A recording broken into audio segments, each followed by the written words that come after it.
जो लोग निराश है, परेशान है कि उनसे कोई काम होता नहीं है, वो कुछ करते हैं तो वो काम खराब हो जाता है या कहीं भी जाते हैं तो उन्हें नौकरी नहीं लगती या बहुत तरह की ऐसी बातें जो कि आत्मविश्वास होने पर हो जाए।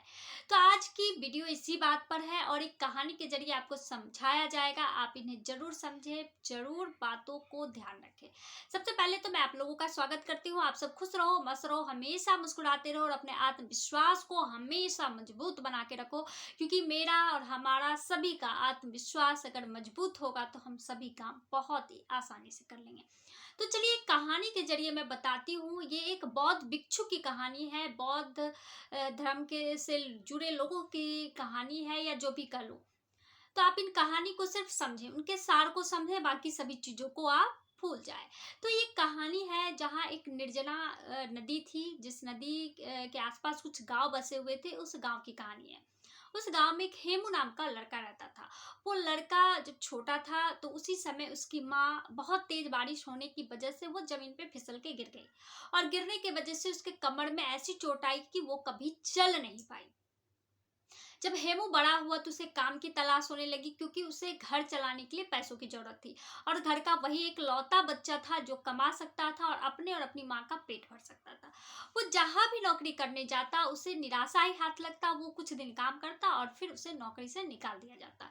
ये करते करते वो इतना परेशान हो गया, इतना निराश हो गया, क्योंकि वो ऐसा बहुत बार कर चुका था। बहुत, हम लोग तो 1 से 2 बार ऐसी घटना होने के बाद निराश होते, लेकिन उसके बाद ये 10-12 बार हो चुके थे, जिस वजह से वो बहुत ज्यादा हताश और निराश हो गया था। फिर वो एक पेड़ के नीचे बैठा हुआ था। उसी समय बौद्ध भिक्षुक बहुत सारे ऐसे थे जो भिक्षा मांग के अपने आश्रम की ओर लौट रहे थे। तो उसे लगा कि पता नहीं ये महात्मा है, ये शायद कुछ ज्ञान दे दे। ये सोचते ही उसके पीछे पीछे हो लिया। जब वो लोग आश्रम के पास पहुंचे तो वो वहां पहुंच गया। वहां पहुंचने के बाद बहुत बच्चे जो थे बौद्ध भिक्षु के, वो लोग देखकर इसे चिल्लाने लगे कि चोर घुस गया, चोर घुस गया।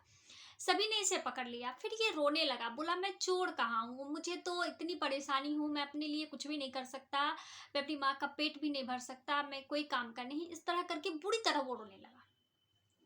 तो वहाँ के जो प्रधान थे उन्होंने सभी को इशारा किया उसे छोड़ दिया जाए और उन्हें उसे अपने पास बुलाया और उसे अपने पास बुला के उसकी सारी कहानियों को अच्छे तरीके से सुना। फिर उन्होंने कहा कि तुझे 5 दिन तक मेरे इस आश्रम में रहना होगा और आश्रम से बाहर बिल्कुल नहीं जाना होगा और तुम्हारी समस्याएं खत्म हो जाएगी। तो उसे लगा कुछ तो आशा मिल रहा है। वो ये सोचकर उसी आश्रम में रुक गया। 2 दिन उसे माली का काम दिया गया, मतलब पौधों को पानी देने का काम दिया गया, और 3 दिन उसे भिक्षा मांगने का काम दिया गया। ये करते हुए वो प्रधान जो थे उसे पूरी तरह से, मतलब देख रेख उसका कर रहे थे, वो गलती क्या करता है, क्यों उसके साथ ऐसा हो रहा है, ये सारे चीजों को देखने के बाद जब आखिरी 5वां दिन आया तो उसने, वो प्रधान ने उसे हेमू को बुलाकर कहा कि कल तुम नदी में स्नान करके मेरे पास आना। उसे लगा अब तो आखिरी दिन है और पता नहीं अब कुछ काम करने के लिए फिर मुझे बाहर जाना होगा, और 5 दिन तक उसे अच्छे तरीके से भोजन मिल रहे थे, उसका पेट भी भर रहा था, लेकिन इसके बाद पता नहीं क्या होगा। ये चिंता में वो रात भर सो नहीं पाया और सुबह जल्दी उठ के नहा के वो प्रधान के पास गया। तब वो प्रधान ने उसे बताया कि तुम्हारी कुछ कमजोरियां हैं जिस वजह से तुम्हें कोई काम मिलता नहीं है, मिलता है तो निकाल दिया जाता है। तो उस सभी कमजोरियों को तुम अगर ठीक कर लोगे तो तुम्हें कभी भी दिक्कत नहीं आएगी। तो वो कमजोरियां थी क्या? तो वो कुछ कमजोरियां थी या वो 7 बातें थी जिससे हम लोगों का आत्मविश्वास बढ़ता है। कहते वो उन्होंने कहा कि छोटा छोटा काम करो। हम लोग क्या करते हैं, मतलब बहुत सारे ऐसे इंसान हैं जो छोटे छोटे कामों को नहीं करके बहुत बड़े कामों को अपने सर ले लेते हैं और काम उनसे होता नहीं, छूट जाता है। और सबसे पहले काम तो छूटा, उनका आत्मविश्वास खत्म हो जाता है। उन्हें लगता है कि मैं कोई भी काम नहीं कर सकता। तो आपको जो भी काम मिले पहले उसे ले लेना चाहिए, छोटे छोटे चीज़ों को एब्जॉर्ब करना चाहिए, उससे सीखना चाहिए। इससे हमें सीखने में मदद मिलेगी और हम लोगों का आत्मविश्वास बढ़ता है। ये तो सभी जानते हैं और बहुत सारे लोग तो इस गलती की वजह से जीवन भर वैसे ही हाथ पे हाथ रखे बैठे रह गए। तो आप ऐसी गलती ना करें, छोटे छोटे कामों को पहले करना शुरू करें। इससे आपको क्या होगा, बहुत सारी चीज़ें को सीखने को मिलेगा। अब दूसरी बातें क्या है, जो भी काम आप करते हैं पहले उसका पूरा ब्यौरा, पूरी जानकारी लें और जानकारी लेने के बाद आप अभ्यास करें। कुछ भी काम हो।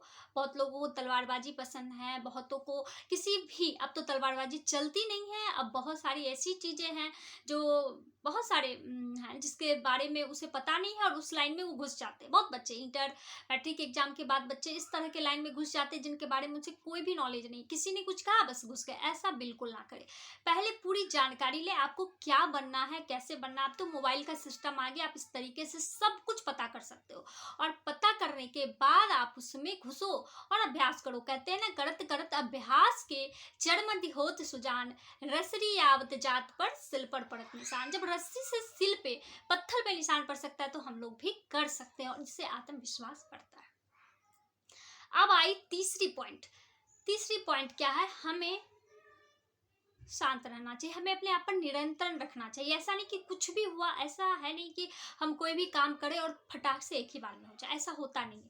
तो हमें अपने आप पर काबू रखना होगा और हमें पहले ही ये सचेत होना होगा कि ये काम अगर नहीं हुआ तो दूसरा कोई काम पहले से ढूंढ के रखना है, और अगर हो गया तो अच्छी बात है, नहीं हुआ तो फिर दूसरी लाइन में लग जाएंगे। मतलब इससे क्या होगा, हमारा आत्मविश्वास भी बना रहेगा, हम अपने आप को बेकाबू नहीं कर पाएंगे, नियंत्रण रखेंगे, सही रहेगा। अब आई चौथा पॉइंट ये था कि अपना और दूसरे लोगों का भी सम्मान करें। हम लोग गलती क्या करते हैं, कुछ अच्छा भी होता है तो कहते हैं कि ये अच्छा, छोटी सी चीज थी, हो गई। नहीं, आप कुछ भी किए हो तो आप अच्छा किए हो तो अपना भी सम्मान करो कि हाँ हम कर सकते हैं। इससे आपका आत्मविश्वास बढ़ेगा और कुछ करने की ललक होगी, और दूसरे लोगों का भी सम्मान करें कि वो किया है तो बहुत अच्छी बात है, मैं भी करना चाहूँ, सीखना चाहूंगा। अब आई पांचवी बातें ये है कि आप अपने लिए समय निकालें, अपने बारे में सोचें, आप क्या किया, पूरे दिन कैसे किया और किस तरह से किया, आपने कहाँ कौन सी गलती की और क्या नहीं करने से सब ठीक हो सकता है। तो इन सभी चीज़ों के बारे में ज़रूर सोचें, ज़रूर समझें। अब आई छठी बातें, समय की कदर करनी चाहिए। हम लोग क्या करते हैं, समय का कदर नहीं करते, और समय की कदर ना करने की वजह से होता क्या है, हमें समय इतना बर्बाद कर देता है जो हम सोच भी नहीं सकते।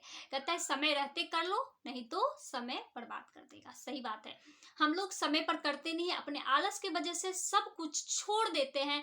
कल करेंगे, होगा नहीं, आज मैं थकी हुई हूँ, आज मैं थका हुआ हूँ, ये सभी एक्सक्यूज नहीं चलने वाले, क्योंकि करने का एक समय होता है। आप उस समय पे नहीं करोगे तो सब कुछ खत्म हो जाएगा। और सबसे आखिरी बात ये थी कि अपने शरीर का ख्याल रखें, मतलब अपने हेल्थ के बारे में जरूर सोचें, अपने शरीर को आराम से अच्छे तरीके से भोजन दे, योगा करें, जो भी कुछ होता है। क्योंकि अगर आप सब कुछ कर लिए और शरीर स्वस्थ नहीं रहा तो सारा बेकार हो गया। तो अपने शरीर को स्वस्थ रखना है। आप इन सभी सातों बातों को समझें, अपनाएं अपने जीवन में, और बदलाव तो होना ही है, नहीं होने की तो बात ही नहीं है। और ये सभी चीजें कोई बहुत बड़ी बातें नहीं, आप लोगों ने भी सुना होगा, समझा होगा, जाना होगा, लेकिन अमल बिल्कुल नहीं किए हैं। तो प्लीज आप इन सभी चीजों पर गौर करें, अपने जीवन में उतारें और अपने जीवन को बहुत बड़े लक्ष्य के लिए तैयार करें, अपने आत्मविश्वास को मजबूत बनाएं और जीवन में सफल हों। चलिए, बातें अच्छी लगती है तो प्लीज लाइक करें, सब्सक्राइब करें, और जिन्हें ये वीडियो की जरूरत है उन्हें शेयर करें और स्माइल करें।